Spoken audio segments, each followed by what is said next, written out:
Halo sobat-sobat dimanapun berada, kembali dalam channel Wartawan Injil.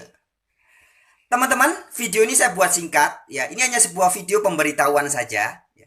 Buat teman-teman siapapun yang selama ini suka memperhatikan atau juga membagikan video-video dalam channel Wartawan Injil ini, izinkan mulai hari ini saya menyapa semua teman-teman, all of you, anywhere, everywhere, ya, sebagai sobat-sobat Warin.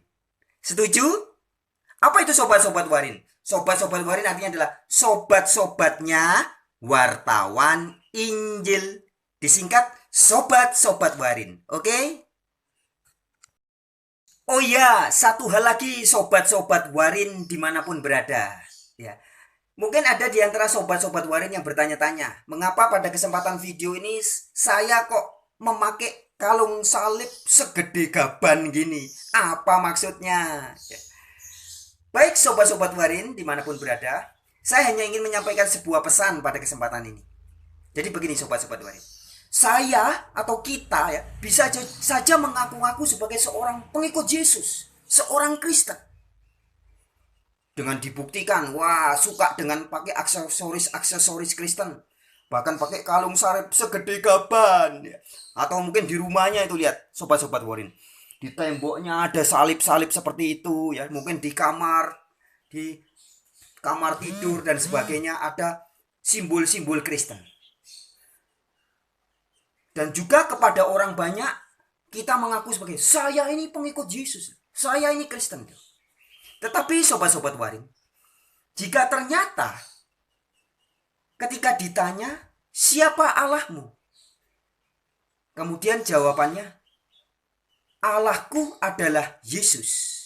Nah, artinya sobat-sobat Warin, sebenarnya orang-orang seperti ini bukan betul-betul pengikut Kristus, bukan betul-betul pengikut Yesus. Mengapa?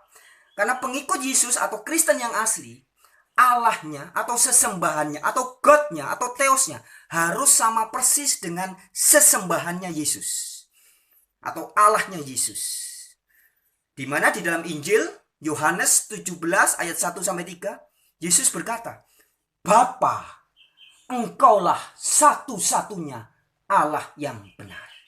Nah, jadi karena Allahnya Yesus adalah Bapa, maka Allahnya seorang Kristen yang asli juga harus Bapa.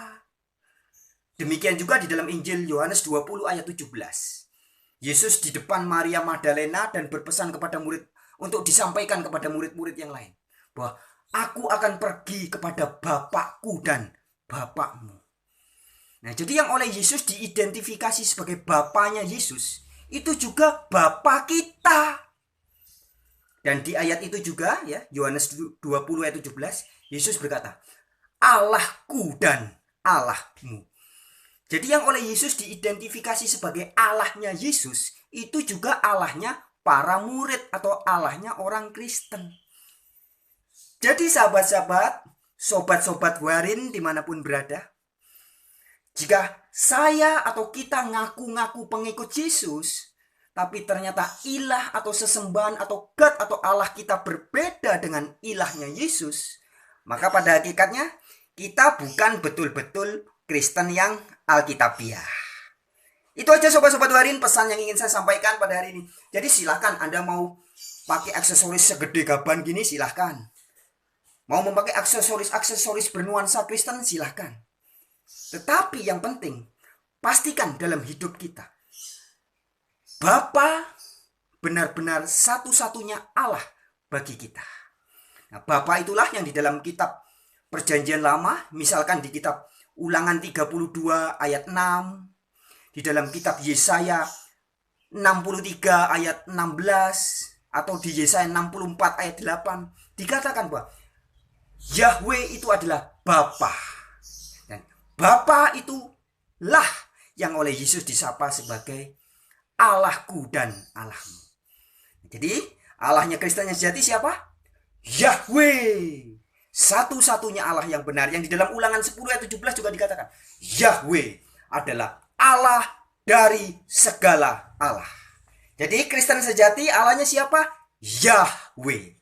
Terpujilah Yahweh, Allahnya Yesus Kristus, Allahnya para nabi, para rasul, dan Allah kita semua. Haleluya.